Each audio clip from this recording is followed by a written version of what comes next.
guys? This is the BoxCast podcast. This is our first episode. My name is Gary.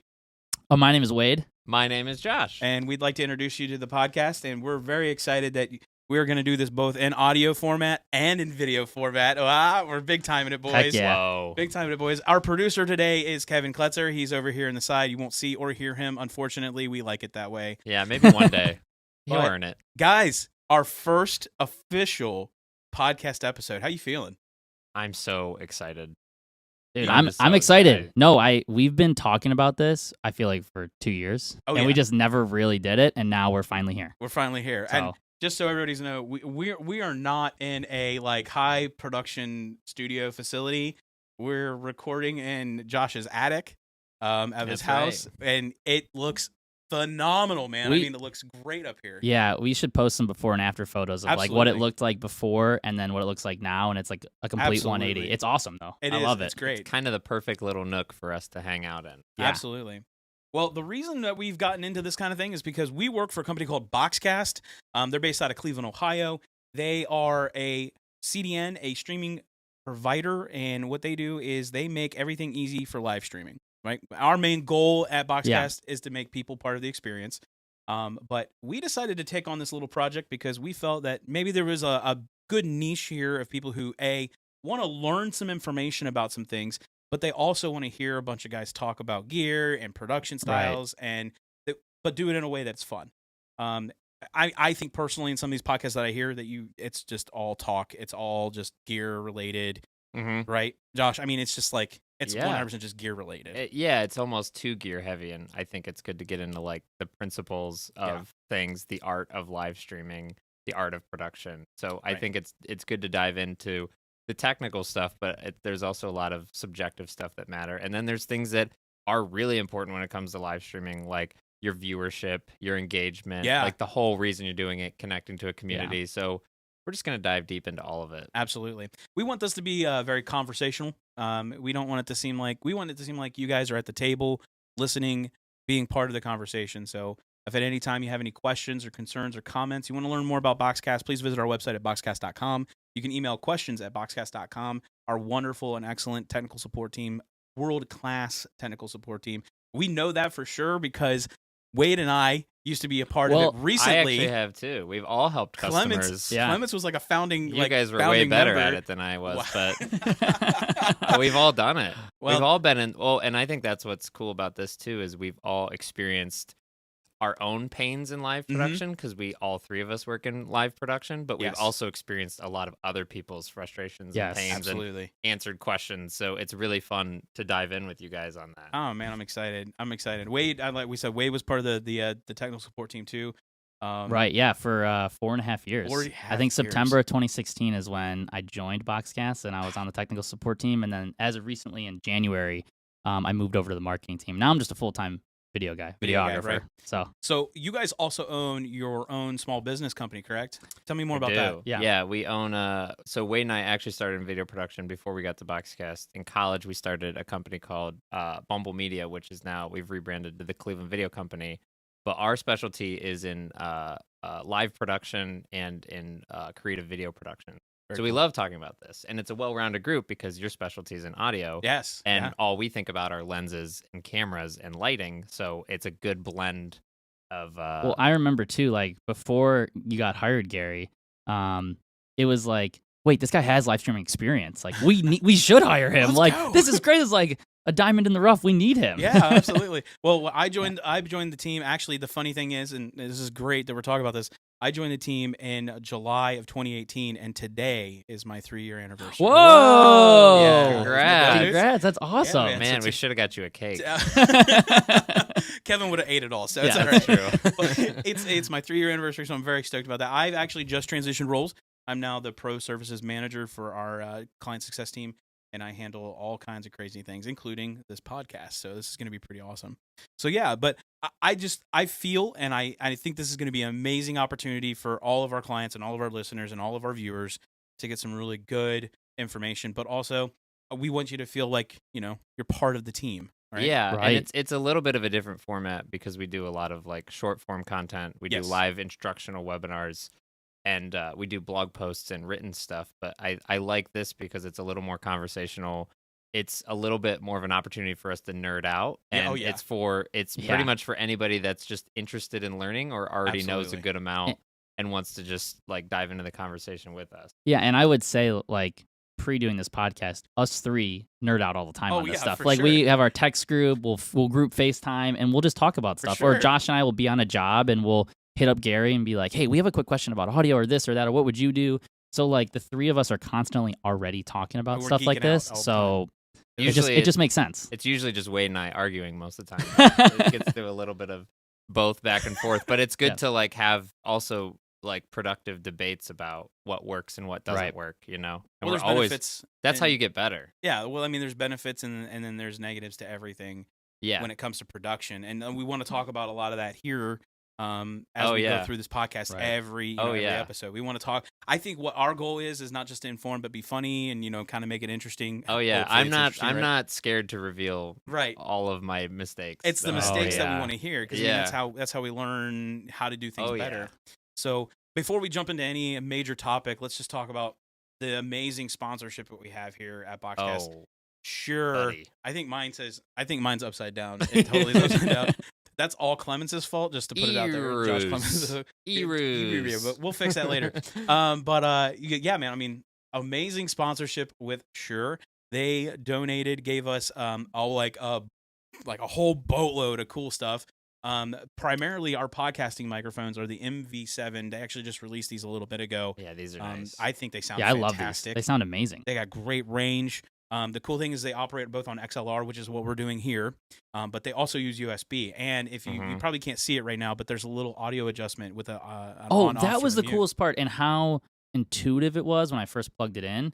Like I plugged it into my computer to try it first, just for like a Zoom call, and then the little green dots pop up here, and you're just like, okay, do I just slide it over to turn myself up and up and down? And it was that easy to understand quickly. I didn't have to I know they have the Shure app and stuff like that, but I didn't even need to download that to like make it work right away, which is what I love. Just plug and go, man. Just plugged in and go. Yeah. The audio quality is obviously amazing, but I get excited about like the interface on it and the app that you can connect it to change different settings. And there's all these like little things that surprised me. I knew it was going to sound good because I had heard that, and I was like, and I've heard like samples before, but I didn't know that it was going to be so easy to use. Out of the box sounded amazing. It's pretty dope. So, but you wouldn't be able to hear those things without some of the other gear that Shure gave us, and that's some of the in-ears and headphones that we're using. My friends here are using the SRH 840s. They are the over-the-ear headphones. They are sound isolating. How do they feel though? That's really the question. Dude, they feel awesome. Yeah, my testimonial about this would be usually I'm a video editor too, and I'll edit for like 3 to 4 hours. Say it's like a wedding highlight reel or it's like a BoxCast tutorial or something like that. And the weird thing is they sound amazing. Again, that's without a doubt. But like my ears usually get really sore when I'm editing because I have like these things clamped. But we've been wearing these for like an hour and a half now, and I forgot that they were on my head. Your head.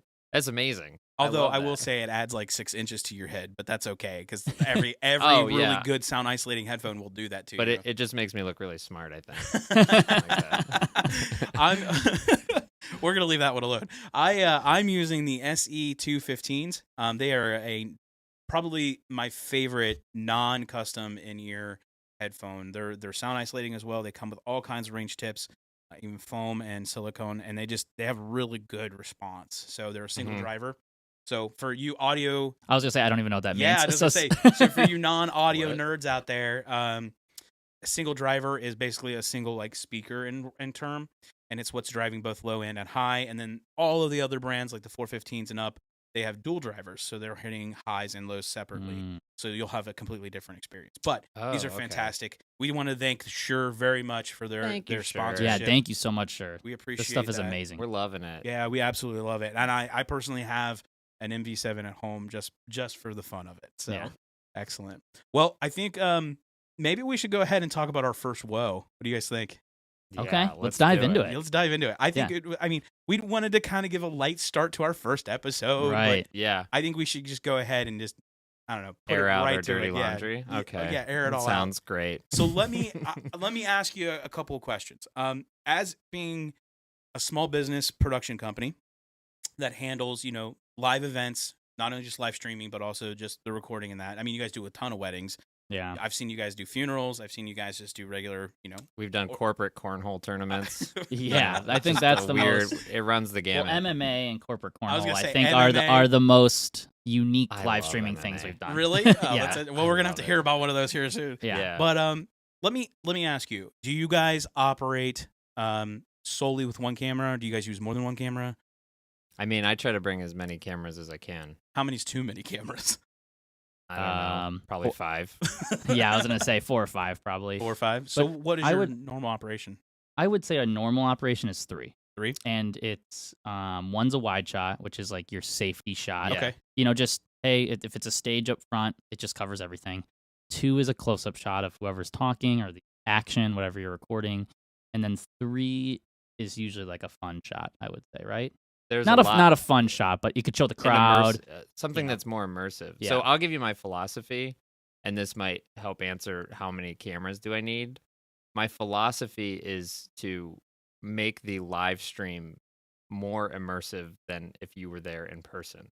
Okay. And so, for example, when you watch like professional sports, if you go to a professional sporting game, you do get the atmosphere and the experience and Right. the sensory experience of being at a Well, sporting you game. have to. I mean, you're live. Yeah. But if you watch it at home, it's people don't even realize how much work is going into it, but it's amazing what you get to see. You get to hear sideline audio, right? Yeah. Like you get to see close-ups of all the stuff happening.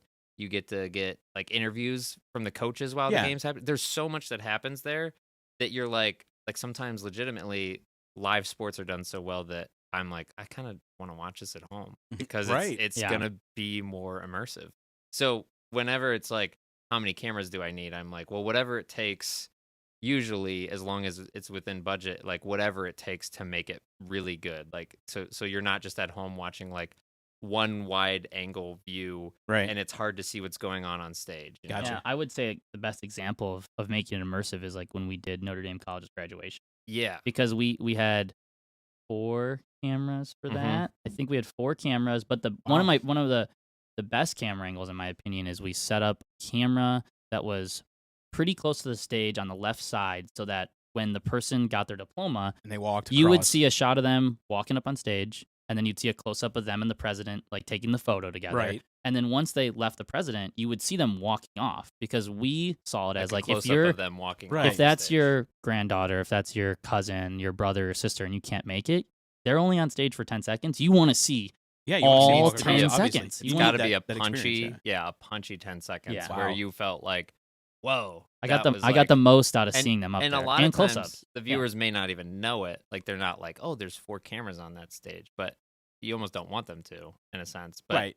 you do want to make it so that I try to think like when I walk in a venue, like, okay, how can we put cameras on stage? Because that's better than if you're there in person. Right. How can we Yeah. like have a moving camera? How can we show the room so that it's important to show the room so that you can put yourself in the context of the audience? Sure. Yeah. you know? Absolutely. You That's have important, unless it's like a really boring room, and then you're like, yeah, let's just cut that. But those are the main things. to. Not Just like our room, right? And it's not boring. making it, yeah. Well, again, no, not even like this. even again for like when we do MMA or we've done MMA in the past, we when the fighter walks out, Oh yeah, yeah. there's usually a little bit of runway that they create with smoke and all that stuff. So Yeah. what we do is we'll hook like a Canon Vixie up on a little Ronin stabilizer, and we'll have And our just Hollyland walk with 'em? wirelessly sending it, and we'll walk Yeah. with just them. walk with them. Whoa, Because that's it's cool. like, and again, you're not gonna, if you're in person and you're in the stands on the left side, you're not gonna see that angle. Right. But at home, it's like So- that is a powerful angle. Let's talk about that real quickly, right? Angle, Yeah. right? Okay. So you're saying that a camera angle adds not only interest to what you're seeing, Mhm. but it adds depth, it adds immersiveness, interactivity, probably, right? Yeah. So would you say the main point of that is that it makes it look like you're part of the experience of what's happening there? Yeah, So 100%. So, for example, if we could just, break the persona here of not looking at cameras and such, right? Right. So, Kevin, our producer Kevin's going to show you a little bit of this. So, Kevin, if you can go to the wide angle shot for us. So this would be the wide angle shot right here. So, just quickly, we're seeing the room, Right. Yes. right? We're seeing some of the elements in the room. We're seeing some of the things like the table. So, and the reason we've purposefully put the camera pretty close here in the front is because we want you to feel like you're sitting at the table. Yeah. right? So that's what you're talking about in the wide angle shot, right? Right. Yes. You're setting the stage, and it kind of feels like you're here a little bit. Right. And so if you can cut to my camera there, Kevin, when you cut to my camera, it's me. I'm here. This is where the action's happening. I'm talking. Obviously, we're trying to keep it more conversational, so we're not going to look at the camera the whole time, right? Yeah. But in turn, this would be what, a close up, mid shot. What would this be called? I would call it. I would call it a medium close up, but it all. There's a lot of different like range on that, on what types of shots there are, because it's like, are you talking about live production, or are you going to talk about cinema? Because cinema has different descriptions. Cinema's way different because they're focused on like the human body and like what the angle is in relation to the actor. Right. Whereas like, I guess in live production, it's more about like how far away are you from the stage or the Kevin, speaker. if you could cut to their camera as well, because then. So this would be. I just call this a 2-shot. This is just a 2-shot, like okay, because it just shows two people, two individuals. It's very like straightforward. It's pretty straightforward. Yeah, like a 2 medium shot. But going back to your point about your angle, I think when I'm producing stuff, I really like to get as close as possible, like uncomfortably close. I'm weird like that. Like your microphone to your mouth? Yeah, like that. Yeah. But I like to get really close to the subject, and that's why I love cameras with great zoom range, because I think when you're watching at home, people are watching like, they're watching on their phone, they're watching on a laptop. They could be watching on the TV, but you have to make that like subject a little bit larger than life. So if you don't think about their framing, then like the point of multicam can go away a little bit, or it can't feel as immersive. Right. Well, I think that's the goal, is what you guys said, right? It's the goal of multi-camera shot. So let me ask you, like, we talked a little bit about like 1, 2, 3 cameras, right? You guys have kind of laid in like 3 is like your main go-to, right? Yeah, 3 cameras main go-to. Obviously, we're operating 3 cameras here today. For someone who, let's say, someone who doesn't have 3 cameras, maybe they're running 1 camera. Wade, just give me a little bit, like, what would be something you would say is the most direct and easiest way to use 1 camera as a setup and make it look good, right? Yeah, for streaming. Streaming, or even just let's stay with streaming. Let's stick with streaming, because that's kind of our forte here at BoxCast, right? Streaming. So yeah, I do this from time to time with like weddings, when we were live streaming weddings a bunch. Let's just say they were just like, hey, we don't really want multicam, or their budget was a little smaller, and they just were like, can you just do single camera? Like, sure. And what I would personally do, and it just, again, it's different for everyone a little bit, but you could set up in the back of the room and be real wide and just pick everything up and let it run and pick everything up. What I would normally do is, for weddings in particular, for live streaming, if I'm in the back of the room, I would at least, at times, maybe I'd hold the wide shot for a couple minutes, and then I would zoom in on the passive. And it's just, and he's like, and now I'm close to him because he's talking about, X thing and whatever, and then maybe I'll pan over to the couple, because they're here ultimately to watch the couple. Yeah. But just slowly, moving around the camera. If you only have 1 camera and you have someone who can operate it, just nice and easy moving the camera around to different spots of where the action is happening. And that's the key, though, right? Is having, even just going into that, having an operator. Having an operator, right. That's the other thing. If you don't have an operator, then leave it in the back, nice and wide. Make sure your subject has decent lighting. I'll say, obviously, you want good lighting, but you don't want to be completely... You want to be able to see it. You want to be able to see it. So, so and key, obviously, the technical key there is, if people are like, what do I need for that? You need a good tripod and a zoom controller. Okay.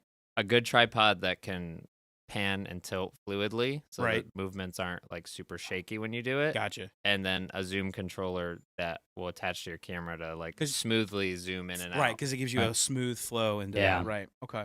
Well, that makes sense. In all saying, like, I can tell you, like, my church, we operate 1 single camera on a Sunday morning. We're zoomed in enough to get the whole stage with everybody in it.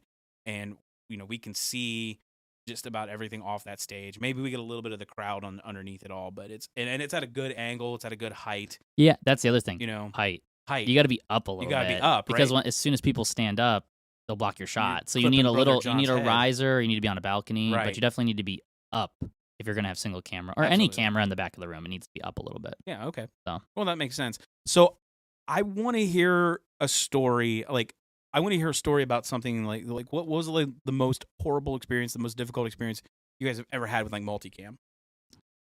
Yeah, that's got to be our first multicam job for MMA that we ever did. This will be interesting. Yeah, because we Well, we'll touch on the internet part in a little bit, but just multicam in particular. So for MMA, they had us think of it like a school gymnasium. There was a little bit of staging, Okay. so we could like set up on the stage, which is cool. But then they had the MMA ring in the middle of the gym. It's not really like that, but I'm trying to picture it in your head. Scene, right? Set the scene. Yeah. So we could put a wide shot on the stage. That's easy, right? Right. It's right by our switcher. That's pretty simple. But then they're like, yeah, well, usually people have cameras, like someone stands on this little 3x3 box. Yeah, we didn't know that. A little apple We had no crate. idea. They stand over the cage. They stand over the cage and they Yeah. point the Oh, camera no, down. We didn't know that the first job. And we had no idea. I guess it makes sense now. It makes sense because you want to see what's in the cage. Right. You don't Yeah. want to see Yeah. like the cage and them. And so we we taped our tripod.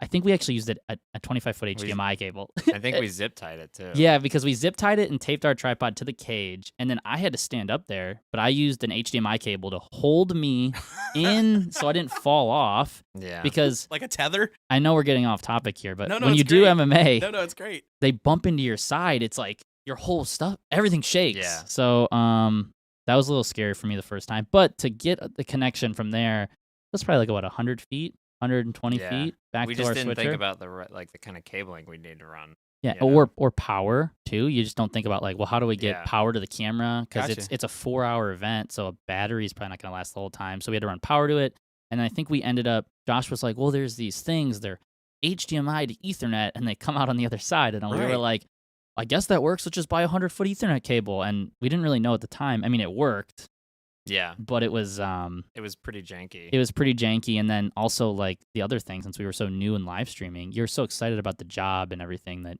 you don't. They're like, yeah, we have internet. And you're like, cool. Didn't go and test and do anything. Showed up that day. They're like, yeah, it's in this office, which is like 300 feet away from where and you it's guys also will be. like Man. it's like a concrete building too. Oh, Yeah. Wi-Fi signals would be horrible Yeah. in there. So I think we Yeah. were getting 900K up, and And that was and- like shared throughout the building. yeah, and when everyone got in there, basically it was horribly messy Wow. and gross, and like they still paid us, but they still paid you. it wasn't. They didn't invite you back though. But It the wasn't moment no, they did. They ended up they kept hiring us for other gigs, and we just got better at it over time because we learned from our mistakes. But like luckily there were some really cool moments that happened during those fights that we captured and had recorded, and I think one of them went viral. One of didn't them it? went Or kinda one viral. of them got like Someone did like some was it like a publicity within the MMA community because it was like such a crazy knockout. And so like our optics weren't great. Our color was like a little weird because we were still learning what we were Sure. doing. We were really young, and it wasn't that amazing, but we still got the shot, and the framing was pretty good, and it was definitely watchable. So right. it felt good to at least. I mean, if you're new to all of this, as long as you're recording it, and you're capturing it. yeah, record You're on the doing camera basics. too. We did the basics right. We didn't do the complex stuff really well, but we got the basics down, and so that got us more jobs. So you when know? you think about multicam setups, it's multifaceted in its Yeah, requirement, right? Yeah, Because I mean, we could talk about what brand of camera to use all day long. We Right. could talk about well, one thing we didn't even mention distance. is we had to give audio to the announcers. That was new to us. We bought headsets. I think for Oh, the second yeah. time around, we bought broadcaster headsets. Yeah. And like they were like, yeah, well, the announcers need audio. You need to have the announcers do audio, and the announcers like to see the camera feed. So Oh, again, wow. like we have to run, which we were so new. We were like, oh, we don't know. So Like, multicam doesn't even just incorporate and encapsulate just the cameras. It's how you're sending it, where you're sending it to, Routing. right, routing. where you're routing everything out. Yeah. Wow. So again, just as something we can recap on what that means. When you think about multicam, you have to think of everything, right? I mean, Yeah. easy to say, right? Sometimes I draw it out on a piece of paper. That helps me. Okay. Like I know this Mapping cable is going to it. go here. You have to map it. Everything from power to audio to if you're using intercom, yeah. If anything. Like an if you're intercom unsure- microphone. an system. intercom mic, so I can talk back. Or Hey, a tally mic. Yeah, I'm on your camera. I'm not on your camera. Stuff like that. Gotcha. It's Wow. good to create some sort of tech diagram so it all It is. makes sense. So when you show up to a new venue or you're installing in your own venue, it's good to like just You have a rough idea. check it Yeah. out. Yeah. Yeah. So would In you theory, say make sure it all flows together? absolutely? So would you say that? And I know the answer to this question because in this sense, what you guys did in this story, which I think is hilarious, but it was worth having multiple cameras. Yeah. Oh, you had to have multiple cameras. You had to, right? Because the event, the way it was, is it Mhm. worth having multiple cameras, say, at a church? So my philosophy is I'd rather see one really artistic, clean angle than like 4 that are kind of poorly lit and like nonsensical. So, and there's a law of diminishing returns on camera angles. We won't get into that no, right no. now. But I would like- say I somewhat agree with Josh, where I would rather have one really high quality camera in the back and wide. That's maybe $1,000 camera versus 3 $200 camera. So are you saying cheaper's not always better? Yeah. I would agree But with that statement. I also, again, it goes back to like, what's the rule is just to make it as immersive as possible. Right. So just make sure that one camera angle it's not too wide to where you can't really Yeah, like, feel like probably you're what- close up on the speaker. You're just not getting enough action. Yeah. Right, probably what you do at your church, Or like you have it focused. Yeah. closer up so you can see the stage. Because Yes. Instead of just fully wide, you Right. see every single person coming in, but you can't really see what's going on Right. stage. and that's why Wade's whole thing about making the camera move, if it's only one camera, but putting a zoom controller on and a nice smooth tripod and just kind of moving with the action, I think that's more engaging than a static shot. And it's okay to do that. I mean, Here's, Yeah. in all here's honesty, the thing. it's okay to do that. You have to remember that viewers have a really high tolerance for quality content because we're just inundated with it, right? Like Right. we all subscribe to streaming services with high production value shows now and movies. And so we're just so used to stuff that looks good and it moves fast and it's engaging. So like if you're going to do one camera, a static wide shot in the back of a room that is framed poorly just isn't enough to keep somebody in it. That You makes know? sense. It's got to be immersive enough. I mean, Yeah. we can say that about everything, right? I Sure. mean, we can say that about Yeah. graphic design. It's got to be immersive. Like you've got to be able to feel yourself into the graphic. It can be audio. Like good quality audio is way better than bad quality audio. Mhm. But I mean, if you're underneath a blanket recording our voiceover and it sounds decent, I mean, go for it. I mean, that's a cheap method of doing it. But like, Yeah. I don't know. I just have like, I'm this kind of guy that says I'd rather have a camera that is a decent quality, and know how to use it Mhm. Yeah. and know where to place it than have a super expensive $8,000 4K Pro version, Blackmagic camera Right. and have no idea how to use it, and yet, I Yeah, think the quality, And that more expensive camera requires more attention and maintenance and experience to know experience. Right. And then use it. somebody, you have to baby that camera, whereas like $1,000 camera is kind of sold for you to set it up and for it to look pretty good out of the box. Right. But a way more expensive camera requires someone who knows how to use it. but I mean, And so you don't actually get more out of a more expensive camera. Right. It's actually like, sometimes more is not always better yeah. in Yes. this regard. I mean, More I money, just- more problems with Mo camera money, mo equipment. problems, baby. That's right. Seriously, the more expensive stuff you buy, the more you have to deal with the it. more you have to deal with it. Well, and then the more Yeah. maintenance and the more requirement it takes to learn it. Yeah, Right. it gets I mean- you a better output, but like, Right. But if you don't know how to get to that final product with the equipment you have, and even in a multi-camera situation, like, I mean, I think we joked about it yesterday a little bit, Yeah. Wade. You said it took you 5 hours to get these camera angles the Oh. way you wanted, right? Like I think we came in last night. We were doing some stuff in here. We're Oh, like, I was "Eh." here. I was here at 4 a.m. He setting was these here up. at He's like, I'm not gonna sleep tonight after we moved all the cameras and do some rearranging. So I mean, knowing what your final product you want it to be and what you want it to Right. look like.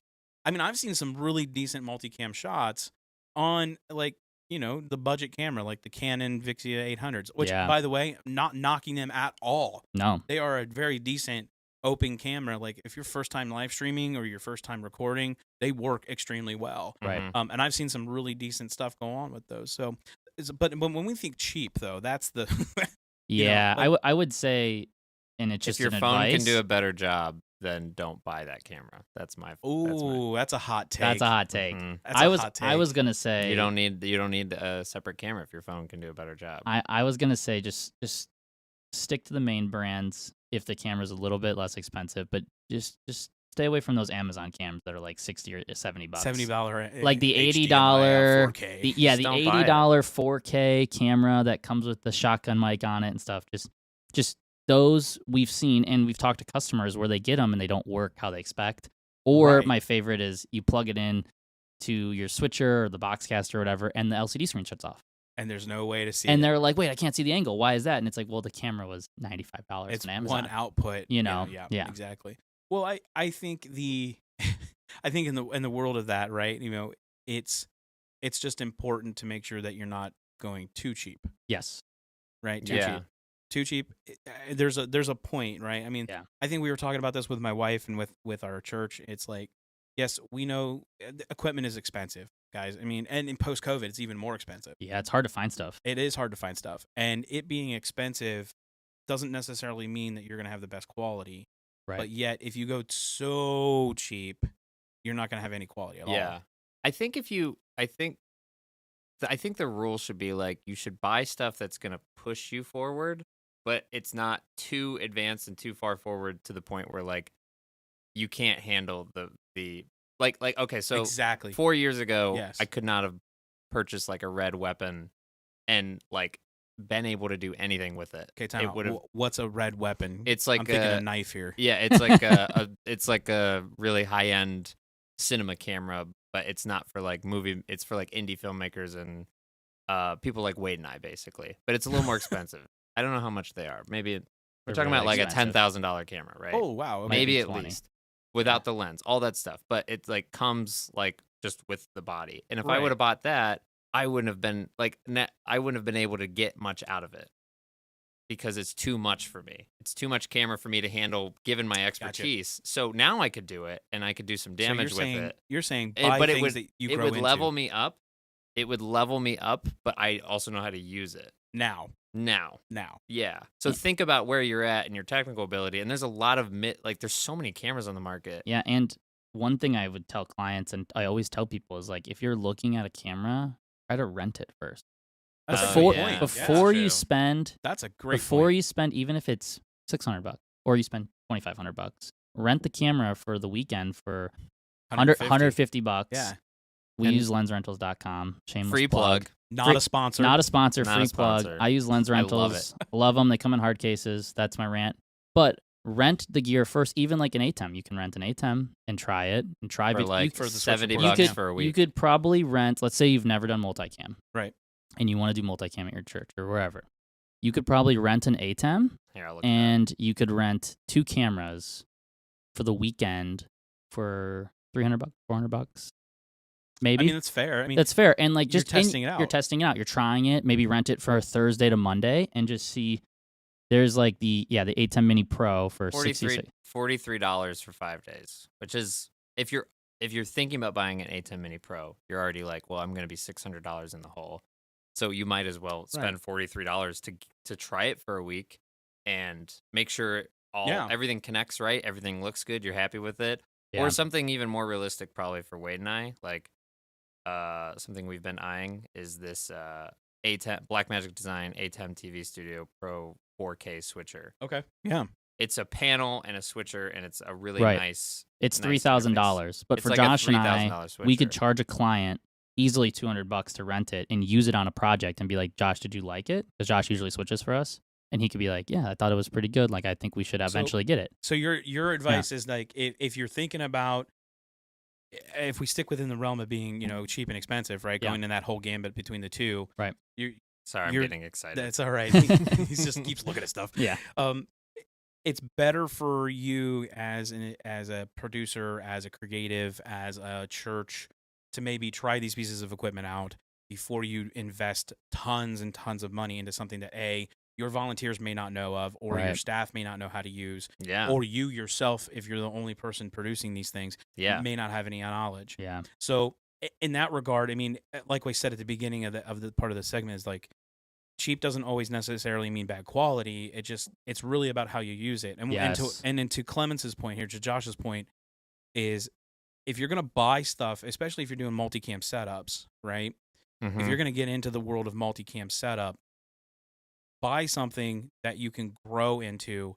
Yeah. When you've reached your limit on that, then it's time to look into upgrading, like to maybe going to the next step. Because there are so many pieces of equipment out here, like camera switchers, audio mixers, that offer all of these amazing features. But if you don't know any way of using it or how or what these features do until you know that you need it, then it makes sense to grow into your equipment. And I think that's probably the most budget-friendly thing you could do, especially if you're an organization or a small business or a church. Yeah. Right? And the good thing about switchers, speaking of growing into things, is like buying a decent video switcher will last you for a very long time. Oh, yeah. Like even if you bought the A10 Mini Pro, for example, it has up to 4 inputs.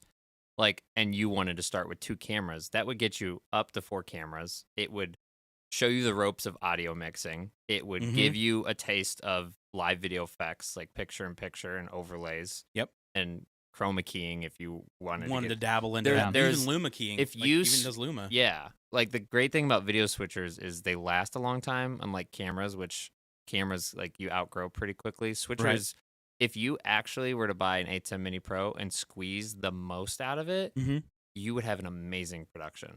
Like you think? I think you could. Yeah, I think you could do some amazing stuff with it. It's interesting you say that. But then you would hit a limit at some point, sure. But you're gonna make the next step. Yeah. Then you would just make the next step. But it would be years before that would happen. Whereas with a camera, like I feel like a camera. There's a lot more new cameras coming out than new switchers. That market's crazy. Yeah. Here we go. Impossible to keep up. Here's Josh's hobby/fetish is cameras. Yeah, dude, it's a problem.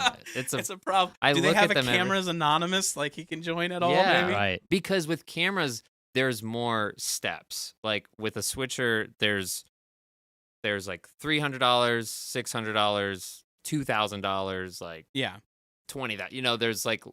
There's not many steps, but with cameras, there's literally like to the dollar amount, like up. Like you can go from 300 to 400 to 500 to 600, all the way from that range, all the way up to 40,000.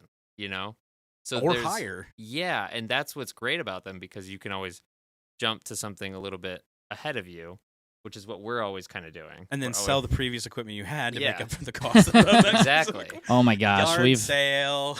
We've done that too many times. I know the topic isn't on buying and selling gear, but Josh and I are experts at it now. It's hilarious. And we've made a lot of not so smart purchases, but we've learned. Really? Now. Yeah. Yeah, I've done the same thing when it comes to the audio. You get excited. Realm. Yeah, you get excited. The camera says 4K, you're like, this is gonna be sick. And then like you get it and you get it in your hands and you're like, this doesn't look like that doesn't look this good. Yeah. Like why does this guy's camera that's 5 years older than this one look better? That's right. And that's where we should have rented and we figured it out. So I think the bottom line that comes down to this topic, and we're kind of winding down here to to the end of this because it's been fun, baby. It's been a great time. It's been great. Is it even worth it? Like, is multicam setups even worth it? Like in your case for your story, yeah, it's worth it. But like, let's talk to the person who is maybe the church worship director, or maybe they're a small business, social media expert, or community manager, or whatever. And they want to do like a webinar. And they want to do a webinar, or they want to do live streaming, or something in that nature. Is a multicam setup on a $2,500 budget worth it? Can it be done? So I would say, no, but that's only because you're a camera snob. That's why. Yeah. I would say unless the angles are like absolutely necessary, that you have to maybe point 2 cameras in 2 different directions to get 2 different things happening, and that's essential. I would say probably not. Not for like a straightforward, there's someone on stage talking. Yeah. But I only say that because I think it's more important to check all the boxes first for the other stuff, like good lighting, good audio. So you say put all of production ahead of the camera. Yeah, multi-camera. Make sure you're doing that first, because like going back to being immersive and making sure it's immersive for the viewer, like audio does that just as much as video does. Yeah, absolutely. Yeah. And lighting does that too. And so I would invest in those core things first. And then if you have those checked off, then like let's think about how many cameras we can add. Well, that makes sense. Yeah, and you could almost argue that audio is almost more important than video. Really? In my opinion, sometimes. I know we're not on that topic, but no, they have to balance each other out. But if you can't really see it and it's a little fuzzy, or maybe it's super blown out because they're behind a window or something, but you can hear them fine, right? You'll be like, they kind of look bad, but I can at least hear them. When you can't hear them, you're not getting any content. Well, that makes sense. You're just seeing someone. I mean, that's the reason they call it AV, right? Audio video. Yeah, like if we were doing this today with these 3 cameras, but then we just had a shotgun mic on the wide shot. Oh, it would just be like, Because you would notice that somebody overproduced the video and then underproduced the audio. Yes. And I think people notice that too. So you say a balanced approach to multicam setup, Yeah. starting with production, Yeah. and then determining what your scene and setting is, and then determining if you need more than because, one angle. because I would say on a $2,500 budget, like even like this podcast here, if we only had $2,500, I'd be like, we need microphones first. Well, that's how much these sound panels cost. Yeah. $2,500. But you could get away with doing one camera on this podcast, and it would be okay. And it would be decent. We have 3 cameras because we want to make it more immersive and stuff. But if it was just, if you're starting a podcast and it's you and one other person, one camera's fine starting out. And I think if you move up to other events, it is all about kind of the scenery, or like I'm live streaming a funeral tomorrow. It could be done with just one camera in the back that's up front, for everyone. Appropriately placed with decency and respect, right? Yeah. So that's interesting. Yeah. It's good. That's good stuff, man. I mean, that's just really, really good stuff. It's good for people to understand that there's a multi-range here. Like, I personally think that the biggest takeaways is money is not always the main object. Yes. Right? Being cheap doesn't necessarily mean bad quality, but you can't just be so cheap. Yeah, and I think with talking to clients over the years, you hear these stories about like, oh, well, we were given $15,000, and they just go buy a bunch of stuff. Oh, yeah, they just buy a bunch of stuff. And they don't know how to use it. So it's that part of kind of what you were saying is you got to know how to use the stuff. Learn it before you're just blowing money and buying stuff. So it's almost like, even if you've never done live streaming, just start with one camera. Yeah. Get the viewers, get engagement, do all that stuff, and then grow into 2 cameras when it's necessary. Use it to where you have mastery. You've hit a ceiling with it, right? And you realize what you're missing. You realize, we want graphics, and then you can purchase. Then you can go into a product or a new device or a new element of your production, because now you know exactly what you're missing and what you can look for. Yeah, that's kind of my thing with 4K too, and resolution. Oh, we can get into 4K later. I know it's a whole tangent, but I guess the point of it is, like, even with 4K, it's like, well, have you mastered 1080 yet? Have you even mastered 720? Yeah, have you mastered lighting, audio? Let's go back down a little bit. Like, have you just storage of 4K? Yeah, hard drives. That's a lot of storage, bro. A lot of storage. And we shoot in 4K now, but like we didn't for a long time because we were like, we're not even experts at video yet. Well, it's a major upgrade from going 360 to your 4K, so I completely understand. I've seen your videos, Josh. I know. I've seen your videos, bro. Like, we can talk 4K all day long on another topic, but So, I mean, even just that knowledge and growing makes sense. And see, that's the thing about, I think that's the thing about BoxCast, okay? Yeah. Just to kind of loop this back around, right? We make it ridiculously easy to get started. It's so easy. It's so easy. And it looks really good. And it looks, our quality, our servers, everything we do, our software is built for that. It's built to make it your first steps really simple, and we've got ways to help you with growing your production as you grow. And not only that, but we have a myriad of ways to do that. I mean, we talked about using an iPhone. If your iPhone looks better, use it, right? Yeah. So just so we can put a plug in for BoxCast, because we have a great sponsor with Shure, and then obviously this is a BoxCast podcast. Yes. Or it wouldn't be labeled that, right? Right. We just introduced a new feature a little bit ago called the Go Plan, which gives anyone the ability to live stream from their iOS device up to 3 hours a month at 1080p, 60 frames, full quality. Yeah, and it's free. And it's really free. Yeah, and anyone can sign up. And instantly. You can stream in a really high data rate. Yes, which is pretty crazy. and I can attest to this because I've used it. Yeah. My daughter has a very cool little thing she does called Emery Does, and she likes, like, the first one was she does sushi. It's things she's always just first tried or hasn't done before, or is like a little timid about. Yeah. And we used the Go Plan, and we used the Broadcaster app for iOS, and I was streaming at 10 to 12 megabits. Yeah, which is crazy. At 1080, 60 frames. It looks so, yeah. And if you're a professional, the thing I would say, because like a professional might be like, well, that's not for me, but I would say there's a lot of bonus content that you can stream that makes it worth it. Like behind the scenes stuff, or like, yes, there's all kinds of situations where I'm like, I should just pull out the app and do this because I don't have time. I'm already doing my own production over here, so I don't have time to necessarily. We always say, too, like, I think for the Broadcaster app, if we're talking about examples, and one, if you want to try live streaming, sign up for the Go Plan. Give it a go.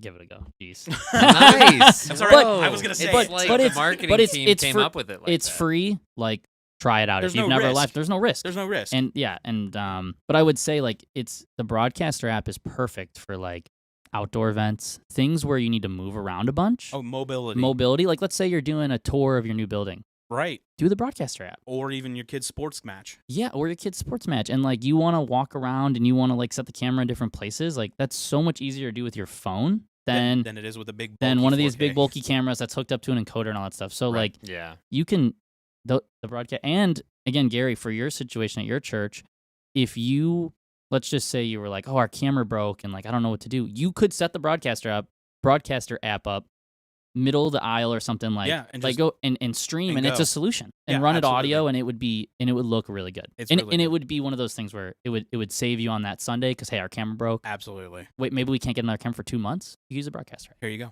Yeah. Well, I think our time's come to a sharp, abrupt end here, but Yeah. I will say first and foremost, it's an honor and a pleasure to be able to do this with you guys. So thank you for allowing me to come up into Clements' attic and You can come over whenever you work want. up in here. And I'm doing it 3 hours away, bro. So I'll be up every weekend. And but I would strongly like to say thank you to our sponsor again, Shure, for the amazing equipment we're using. Thank you, Kevin Kletzer, our producer today, who's doing all of our video switching and audio mixing. Good We job, really appreciate Kevin. it. Thank you, BoxCast, and all of our leadership for saying yes to this. We're very excited. But guys, that's our first episode. Hey, we did it. Woo! Woo! Man, right? Congratulations, That friends. went by quick. Trying it Good out, job. getting it going. So, well, listen, again, my name's Gary, My name's Wade. I'm Josh. and we are the BoxCast Podcast. Thanks for joining us, guys. Have a great day. Bye-bye. Bye.